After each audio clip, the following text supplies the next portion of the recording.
Welcome back to another Spirit Island video. In this video, I'm going to be discussing a purchase guide for Spirit Island. In the description of this video, I will leave a link to the wiki that talks more about this. And yeah, with that said, let's get started. So Spirit Island, the game and its expansion. So there is the base game here of Spirit Island, and then there is 4 expansions. We have Branch and Claw, Jagged Earth, Feather and Flame, and Nature Incarnate expansion. Now, off to the right, you'll see that there is this Horizons of Spirit Island, and this is essentially a substitute to the base game of Spirit Island. Now, base game Spirit Island is going to come with the 4 base game spirits. So you're going to get River, Lightning, Shadows, and Earth. You'll get 2 moderates, Thunderspeaker Green, and 2 high complexities, and that's Bringer and Ocean. So you're going to get this entire line of spirits here. In addition, you're going to get 4 boards. You're going to get A, B, C, and D. You're going to get a bunch of minors and some majors. You get some scenarios, and you're also going to get a couple adversaries, Prussia, England, and Sweden. So these are the 3. The difference between the base game and Horizons is, number 1, the spirits that you get are different. Horizons is going to get the spirits up here, and that is going to be the Horizon spirits. And I think I picked the wrong color. There we go.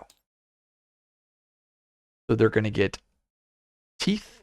I can mark that properly. Teeth, eyes, mud, heat, and Sunbright Whirlwind. You're also going to get different boards. You're going to get the Horizon boards of board H, board G. Those are the only way to get those 2 boards are with this expansion, and you will also get board F. And on board F, you can get in the Jagged Earth expansion. Now, one of the things with Horizons is all of the boards are going to be combined into this circular island. So they're less modular. While the base game Spirit Island, you're going to have these individual boards that you can pull out. Here's your board A, and you can kind of put these boards together how you so you'd like. Now, Horizons does give you the board G and board H, and like I said, these are the only ways to get them. One of the benefits to playing online is I actually get to play with these boards, and I get to make them modular. So one of the massive benefits of playing online.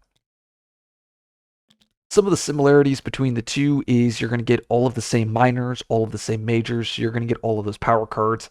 I can't speak for the contents of the Horizons, as I mean, I bought it, but I really just bought it so that I could get access to the 5 spirits. I didn't really look at all of the other components. I know base game Spirit Island, you're going to get a lot of plastic components. I don't know if you get more pieces or not. I honestly, I really don't care. I'm mainly looking at the content, the playable content. For me, the invaders, all that is just a number. But you probably get more material in the base game. Now, the base game is going to be more expensive than Horizons. I don't know the exact prices. I know the base game, I think it's about $70 last time I looked, and then Horizon is about $30. So you're basically paying double the cost, but you're going to get significantly more material. If you are thinking about getting into this game, I 100% recommend the base game Spirit Island. Yes, Horizons is great, and I do think the Horizon spirits are better, well balanced, low complexity than the base game spirits. The base game spirits tend to be very imbalanced, and I don't mean it as in like they're too strong. I mean more so just the build diversity can be limited, but honestly, you're not really going to come across that unless you really do your deep dives on the spirits and maybe look up strategies and stuff like that. But if you're just playing this game for the first time, or you're playing this in a sandbox experience, you probably won't notice those critiques. Let's see. Yes, you're getting all the same power cards. Yeah. So if I were looking to get into this game, I would start off with the the base game. So that would be my first purchase here. Now, we have well, technically it's 4 expansions. And the first one I'm going to talk about is Branching Claw here. And let's make that teal. So Branching Claw. Now, what you're going to get in the Branching Claw expansion is you're going to get 2 more moderate complex spirits, Keeper and Sharp Fangs. Sharp Fangs is seen by a lot of members of the community. That's one of the best designed spirits in the game. This is an incredible spirit to play. Keeper, completely on the other hand, is really broken. Though I love the spirit, it's a lot of fun. But you're going to get these 2 spirits. You're also going to get a lot more minors and a lot more majors. I don't know the numbers behind that, but my guess it's probably double the amount of power cards in the base game. So you're going to get significantly more minors and majors. And you're also going to get another adversary, and you're going to get the France adversary. You're going to get some more scenarios. And what's really, really cool is you're going to get access to the events. And you're going to get access to beast tokens, wilds, disease, strife. So you're going to get access to 4 tokens and the events. I don't know the price of Branching Claw. I think it's like $18, but don't quote me on that. But this is a must buy. The developers, they separated these 2 expansions, the base game and Branching Claw, because they wanted to make the game more accessible to newer players. But in my opinion, both of these games, are both the base game and Branching Claw.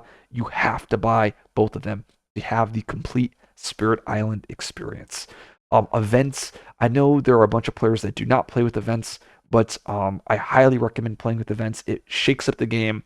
It adds a lot more depth, and even the increase in unpredictability. You can also begin to play around them, and I have plenty of videos showcasing this, but it adds so much more to Spirit Island, and the game becomes less calculated by doing that, because otherwise there will always be a definite puzzle, and or I should say definite, because there's drafting odds, but events really shake up the game and make the game more interesting. So yes, so base game and Branching Claw, buy both of them. Now, the next big expansion is the Jagged Earth, and Jagged Earth is another expansion that I say is a must buy. So just like Branching Claw, this is an expansion that you need to buy. What is Jagged Earth going to come with? It's going to come with Volcano, Stone, Trickster, Many Minds, Memory, Lure, Shroud, Vengeance, and Starlight. So you're going to get another massive amount of spirits. Oh, and it comes with Fractured. Forgot about that. Fractured as well. So you're going to get some very well-designed spirits. I think Many Minds is the best designed spirit in the game. You get some very interesting spirits, Starlight, Fractured, some fan favorites with Shroud, Memory, just a very diverse set of spirits. You also get a ton more balanced minors and majors, and that will complete the minor deck at 100 cards. Well, actually, technically it's 99, and I'll go into that later. But 99 cards when you buy that expansion. I don't know the major power deck, but I think it's probably around 60-ish cards, maybe like 60, 66, I believe, or 65. But this is just a must include expansion. You also get access to both the Habsburg livestock adversary and the Russia adversary, and you get access to Badlands and the isolate mechanic, and that is going to be included on those minors and those major cards. So I think the Jagged Earth expansion is $40, though once again I don't know. It's been a while since I've like dug up the numbers. But I consider Jagged Earth a must include expansion. Oh, it also increases the event deck. So base game, Branching Claw, Jagged Earth, all 3, these are the mandatory expansions for playing this game. Now, everything else, you can just leave it on the table. You don't actually need the other 3. So I already talked about Horizons. This is just another entrance point into the game. Really, the only reason to get Horizons is if you want to play with one of those five initial spirits. I think Eyes, Rising Heat, and Sunbright are incredible to play. Not so much Teeth, and I'm not a fan of Mud, but there are some people that love both of those spirits as well. But yeah, so that's the only really reason I would ever get the Horizon expansion. Feather and Flame, that is going to come out and give us some spirits. It gives us two spirits that were created in the base game, and that is Wildfire and Serpent, as well as two spirits created with the Jagged Earth expansion, and that is Downpour and Finder. So you get Finder, Downpour, Serpent, Wildfire, and you also get Scotland. Oh, I forgot to mention, Jagged Earth comes with some spirit aspects. Same with Feather and Flame. So you're going to get aspects, and aspects are different ways to place some of the initial spirits in the game. And you'll get some aspects with the Feather and Flame. Feather and Flame, you could take it or leave it. Really, it's just going to come down to if you like the spirits in that expansion. I know Scotland is seen as one of the best adversaries to play against. When I say best, I mean most favored. A lot of players love playing the Scotland adversary. As for the spirits, I don't like these four, but I know there are some players that love Finder, love Downpour, Wildfire, and Serpent. So really, it's just going to come down to player preference. I do love the aspects that come in Feather and Flame, and the only reason why I know this is because they're releasing the Jagged Earth aspects on digital, but not the Feather and Flame aspects. And the aspects I like from Feather and Flame are River Travel as well as Might Earth. So I'm not going to be able to get those aspects on SI Digital, or at least I'm going to have to wait until this expansion comes out. But I couldn't tell you which aspects come outside of those in the different expansions. But if I were buying these again, I probably would leave Feather and Flame out just because I don't really like these four spirits.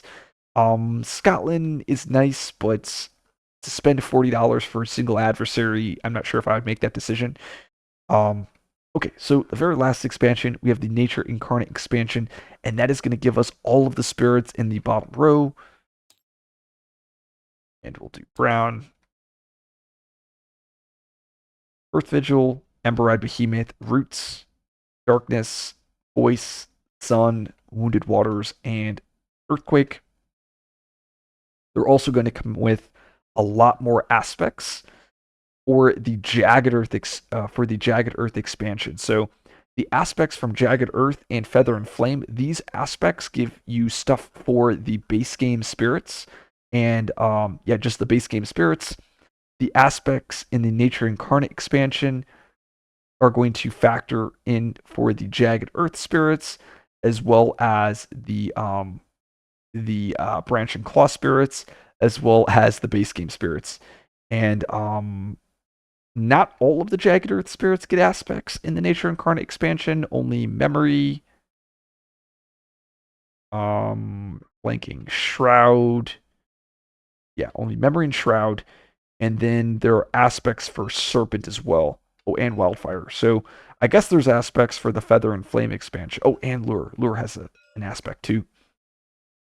In the Nature Incarnate expansion. So this is the expansion where you're going to get content for Jagged Earth, Branch and Claw, base game, and Feather and Flame. So you get content for all of the games above. You also get a lot of well-designed spirits, spirits that a lot of players like. You also get access to one new adversary, though I don't really like this adversary. If I were to get this expansion, it would be mainly for the spirits and all of the aspects.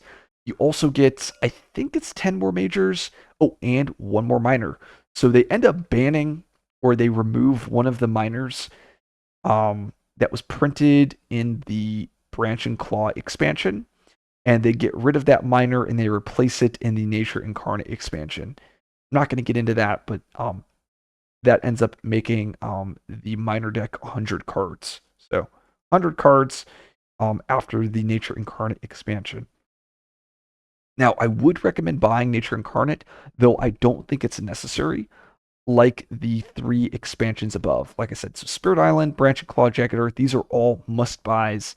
Nature Incarnate, I would recommend it, though it's not a must-buy. Feather and Flame, once again, this is one that I personally would not buy it.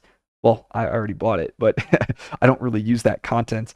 And then Horizons, I would leave it on the shelf, or I wouldn't purchase it unless you really wanted the 3 spirits in that expansion. So hopefully this video was helpful to someone that is looking to get into Spirit Island or just wants a little bit of direction on what to purchase. If you like this video, like and subscribe. I'll see you guys in the next video.